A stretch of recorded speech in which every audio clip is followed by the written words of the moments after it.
Hey guys, Adam here with AmericanTrucks.com. Today we're interviewing Pat about his 2015 5.3-liter Silverado as a part of our customer build interview series. If you want to see Pat's mods, his photos, and other truck owners like his, you can head over to the website to check out the customer build profiles. Hopefully you can get inspired about things you can do to your truck later on in the future. Now before we start, subscribe to our YouTube channel to stay up to date on all things Silverado, future news, and interviews just like this. What do you say we connect with Pat? Hey Pat, how's it going? Hey Adam, how you doing, brother? Great, man. How are you? Good. I appreciate you taking the time to hop on here and talk about your truck. Yeah, man, no worries. I'm all about it. Awesome. So I just want to get right to it. The 2015 5.3 Silverado. You have a whole mods list I have in front of me. But before we jump into that, I'll always like asking this question. With all the trucks on the road today, all the different gens, models, packages, how did you land on that one in particular?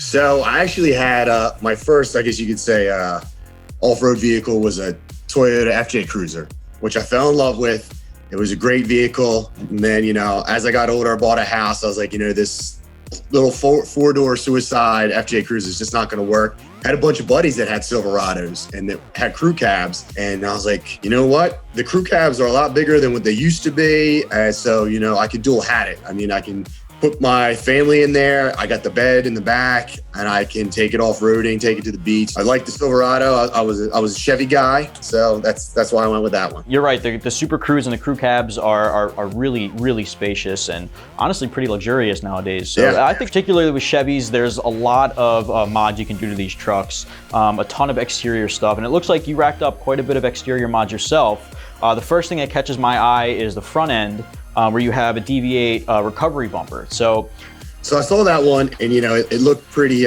safe and ready to go, do some work. And I actually really liked the LED lights it had in there. Not just your standard one on each side, but it had two on each side at an angle, which was even better.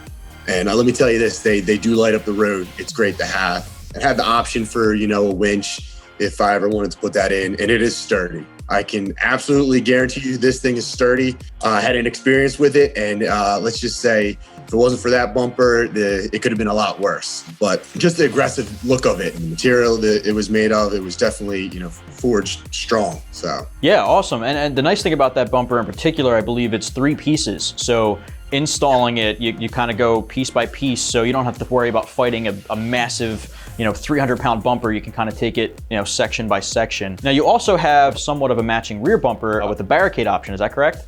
Yeah, same thing. I was going through the rear bumpers and I actually liked the barricade rear bumper more than the DV8 rear bumper that would have matched up. It's got a more of a flat black look to it. It looks sharp, it looks aggressive, so that's why I chose that one.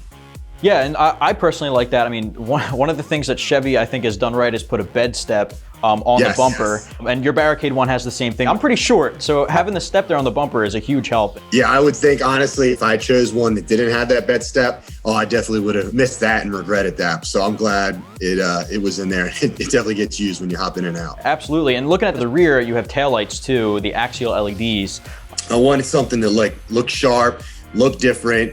It's definitely a lot brighter. I was figuring out if I want to do the smoke or the regular one, but I like how it's different and it gets your attention. And I feel like the taillights you got are like a perfect blend of the new style kind of LED running light kind of look. I think it's a big upgrade. I think it was worthwhile. And sticking with the exterior, I kind of want to go back. Matching front and rear, did you put on the black bow tie emblem, or is that the package that came with your truck? No, that's, I went ahead, I put those on. So they were the original, the gold. And my whole plan was kind of go with that black and red look, because I've seen some of, I want to say 2016, they had the Z71 was a little bit bigger, but it was red. So I kind of go with that look, but the blackout look, that's what I was going for. Just those 2 color transitions right there. I dig it. I know sometimes the Z71 packages and things like that, or the LTZs have paint matched bumpers, but even then, textured black mixed with the emblems are really nice, real sharp looking. Speaking of paint, on the sides of your truck, you have fender flares. I see they're paint matched as well. Now, I'm assuming, did they come black and you painted them? Yeah, they were black, and then I had them painted. So they painted the fender flares and then the rubber sealing as well. I don't think I've ever seen the stripping painted that color too, so that blends all kind of in together. It makes it pop a little bit more, so. Now, did you pick the fender flares up just because you like the look, or was that to cover the poke of your aftermarket wheels? I had the fender flares first, and then I got the wheels. And I always liked that the fender flare look. And that was like one of the things I definitely wanted to do. And then when I was looking for the wheels, I wanted to go with a deeper offset to push it out. And I was like, those fender flares will make it look even better. They make it look, I think, a lot more aggressive. Anyone with fender flares, as long as you get the bigger wheels and tires, they definitely make it look more aggressive. Speaking of wheels, you have a negative 44 offset from what I see, so they're poking out quite a bit. Not too extreme, but just enough to make it really aggressive. So when I went with the lift, I was like, definitely got to put bigger tires on there. I didn't want to go to like a size 20 wheel, because then obviously that makes your tires a lot more expensive. So I said, let me see what I can do. And I was trying to figure out how big of a tire can I get without having to rub. That's pretty much where I came with the option of deciding on that offset. Right, and that goes hand in hand with your lift size too. And you have what it looks like, I think was the Zone Off-Road 4.5-inch lift kit, is that correct? Yep, with the Nitro shocks. So you took it a little bit further and upgraded some of the suspension. In the 4.5-inch lift kit, it looks really, really good. How has the ride quality been with that particular kit and your upgraded shocks that you have? It's actually been pretty good. No big change with the ride. It's great, which I'm happy with. Again, guys, keep in mind, if you want to see a full mods list and photos of Pat's truck, if you're watching on YouTube, click the link below or head over to the site. Let's talk about some of the other more popular stuff that you have going on. You have a tonneau cover, intake, exhaust. You have some side steps on your truck. This didn't come with side steps, but I'm not a fan of the tube ones. I'm just not. I like the aggressive look, and I saw a picture of those steps from that brand. I was like, you know what, that looks pretty good, and it looks aggressive. When I first put them on, I had a lot of compliments for a lot of guys who had the Silverado. Like, where'd you get those? And a couple of buddies of mine actually bought the same one, so they just look good. Yeah, they look awesome. I can see it from the pictures. Yeah, they look great, and they make a difference. Now it says here you have a MagnaFlow dual exhaust.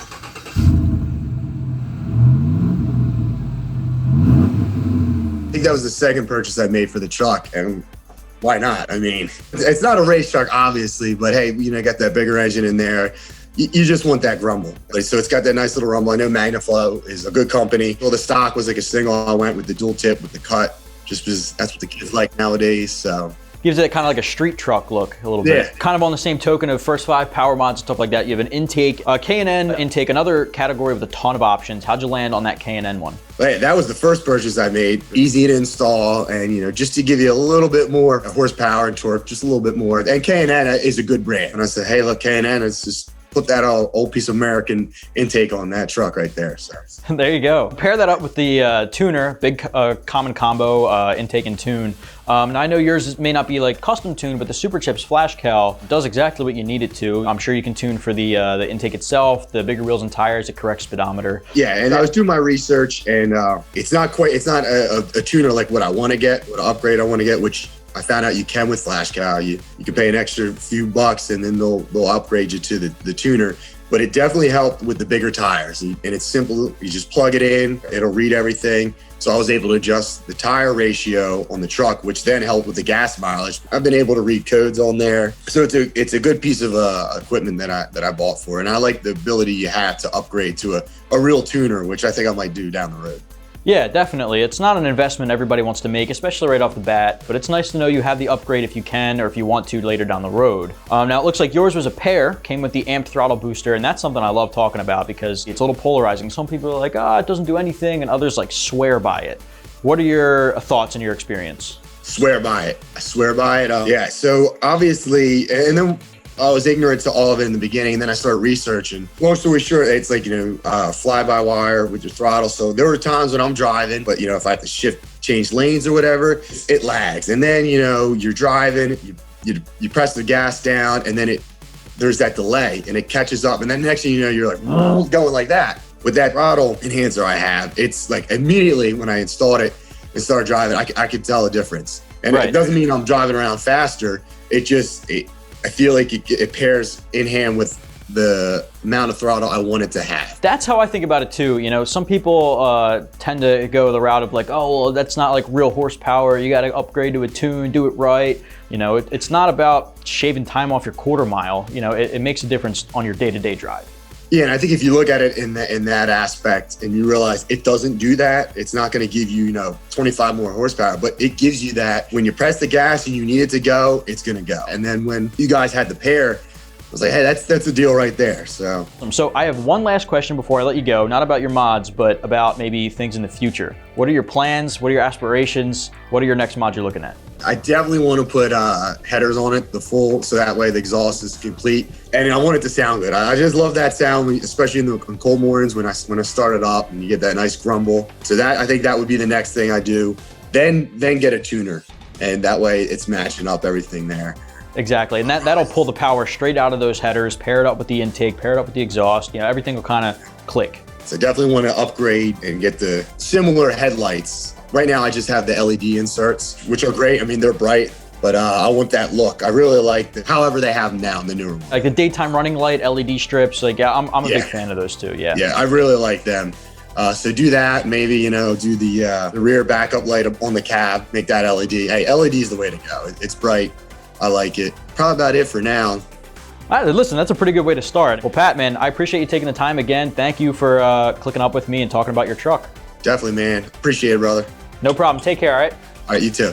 That's going to wrap this one up, guys. We just spoke with Pat about his 2015 5.3-liter Silverado, and as you just saw, he's got a ton of really tasteful, very common mods on his truck, and he's got future plans to build on it from there. Now, if you want to see a mods list and photos of Pat's truck and truck owners like his, you might want to check out the customer build pages on our website, and if you're watching on YouTube, click the link below.